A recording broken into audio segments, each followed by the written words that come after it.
The Ministry of External Affairs of India has held a press briefing. They have acknowledged the ceasefire violations by Pakistan. Furthermore, the MEA has issued a strong statement amid heightened tensions, urging Pakistan to take appropriate steps to deal with the situation with seriousness and responsibility. At a press briefing this evening, the MEA confirmed that orders have been given to the Indian Army to respond firmly to any threat. This just hours after the India-Pakistan ceasefire was announced, with tensions flaring again as a fresh round of security alerts come into force. Sources in Jammu have confirmed that drones were spotted near the iconic Lal Chowk clock tower in Srinagar. Meanwhile, a complete blackout has been reimposed across 10 key cities and districts in Punjab. Drone activity has also been reported from the Kutch region in Gujarat. Meanwhile, anti-drone systems are actively engaged in Jammu, with one unidentified drone successfully shot down. Blackouts have also been enforced in Jaisalmer and Barmer. Of course, this situation continuing to evolve, a fluid situation, but the statement is there.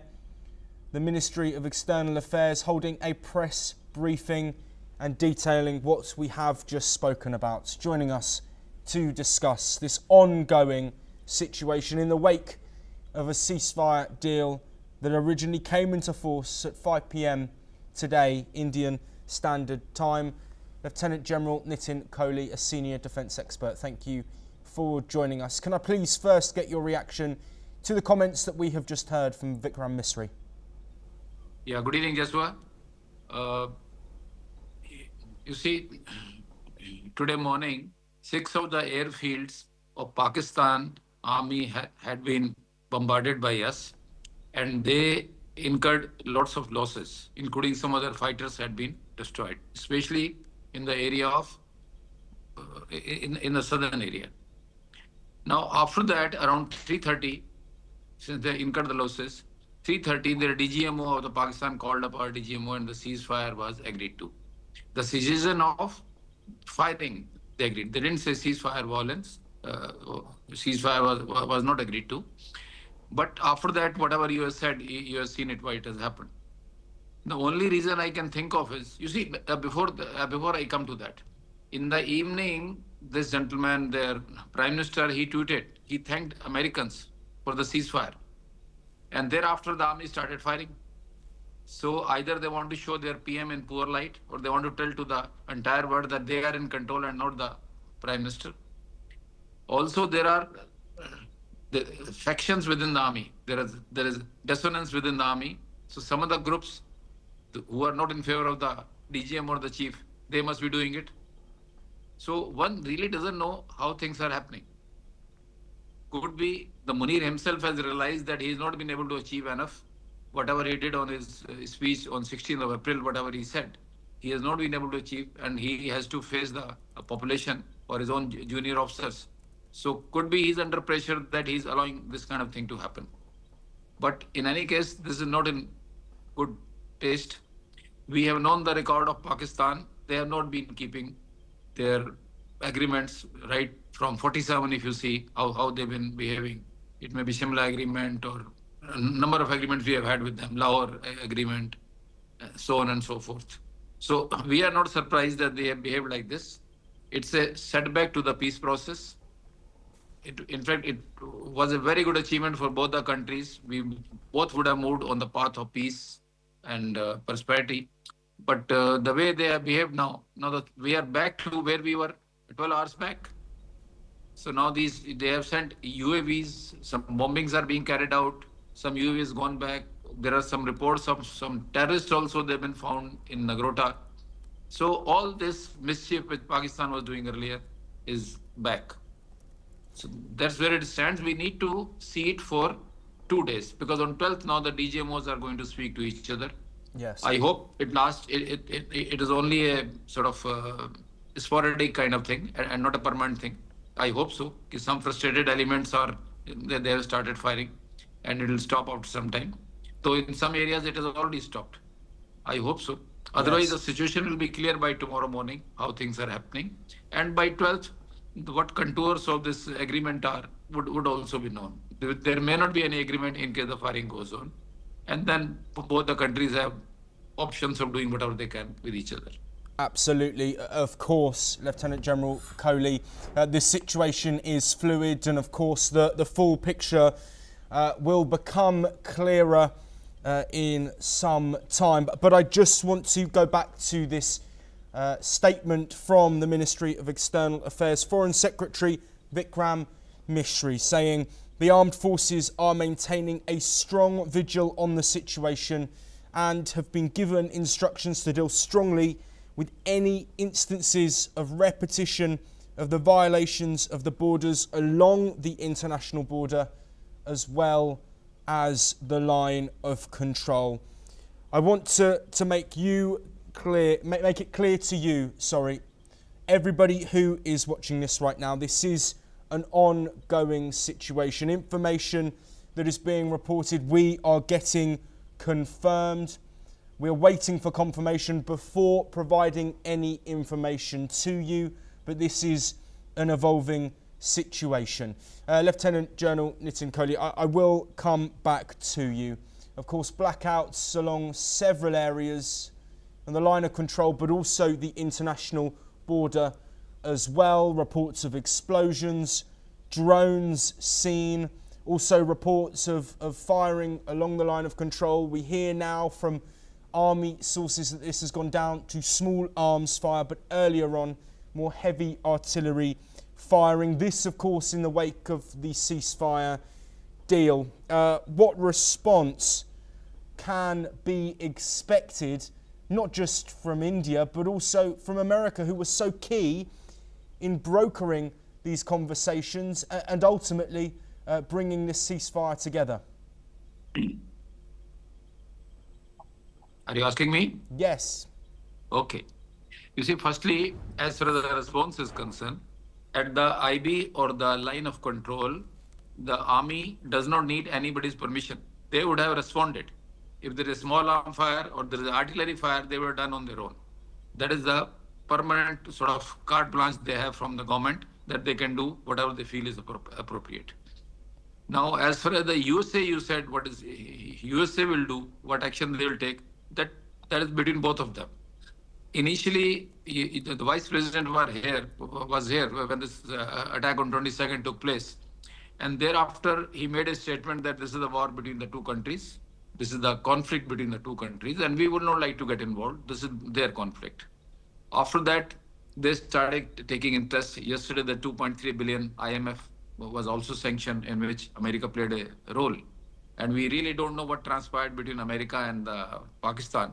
Could be our President Trump is very good in making deals. He made a deal with them that you take this money, but you de-escalate. And probably that's what they showed in the morning. But in the evening, things are back. So America does have some levers in his hand. In case they are serious, Americans are serious, they can ask Pakistan to behave and to behave as per the ceasefire agreement, whatever has happened between the two DGMOs. I also want to say one more thing. You see, in the evening, Shehbaz Sharif also made a call to China. He spoke to the Wang Yi, the external affairs ministers of China. And thereafter, this firing has started. You see, China is also a very important player here. And China has made also a statement that we will ensure that Pakistan's sovereignty is ensured, and we are there to support them. They're ironclad friends we are. In the evening, again, those statements came and the firing started. So could be China, you see, it may not suit China very well in case the war stops here only. And India, they are creating a kind of decision dilemma for India, that should they go for all-out war or not. If India goes for all-out war, that much is detrimental to our economy, our development, which probably will suit China better. So long we remain involved in Pakistan, that is in the interest of China. So we really don't know. This is my speculation only, that whatever has happened. But certainly there have been, you see, if it was only army of Pakistan, they only called up. The call was from DGMO Pakistan and not the civilian government.